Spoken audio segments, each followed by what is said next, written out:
રણોલી ખાતે મકાનમાંથી રોકડ રકમ, મોબાઈલ ફોન અને સોનાની ચોરી કરેલ ફરિયાદીના મોબાઈલથી 1 લાખ ટ્રાન્સફર કરવાના ગુનાના આરોપીને શોધી કાઢતી વડોદરા શહેર ક્રાઇમ બ્રાન્ચ।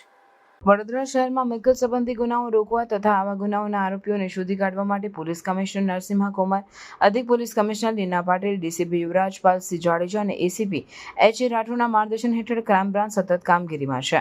ક્રાઇમ બ્રાન્ચના PI RG Jadeja, PI NG Jadeja, PSI PM Dhakhda અને પીએસઆઈ કેડી રાઠોડની ટીમ પેટ્રોલિંગ દરમિયાન મળેલ બાતમીના આધારે Chhani canal road Sitaram complex આગળ એક શંકાસ્પદ વ્યક્તિને મોપેડ સાથે અટકાવ્યો હતો। આરોપીનું નામ દીપક ઉર્ફે બાબુ બ્રિજરાજ ગુપ્તા, ઉંમર વર્ષ 23 વર્ષ। આરોપીએ પૂછપરછમાં કબૂલ્યું કે 5 થી 6 દિવસ પહેલા વહેલી સવારે રણોલી વિસ્તારમાં એક મકાનમાંથી ચોરી કરી હતી। ચોરીમાં રોકડ રકમ, મોબાઈલ ફોન અને સોનાની હનુમાનજીની ચાંદીની ઝાંઝરી મેળવેલી। આ ચોરાયેલ મોબાઈલમાંથી પોતાની માતાના ખાતામાં 1 લાખ રૂપિયા ટ્રાન્સફર કર્યા। આરોપી પાસેથી 4000 રોકડા અને એક હોન્ડા એક્ટિવા મોપેડ મળી આવતા કબજે લેવામાં આવ્યો હતો।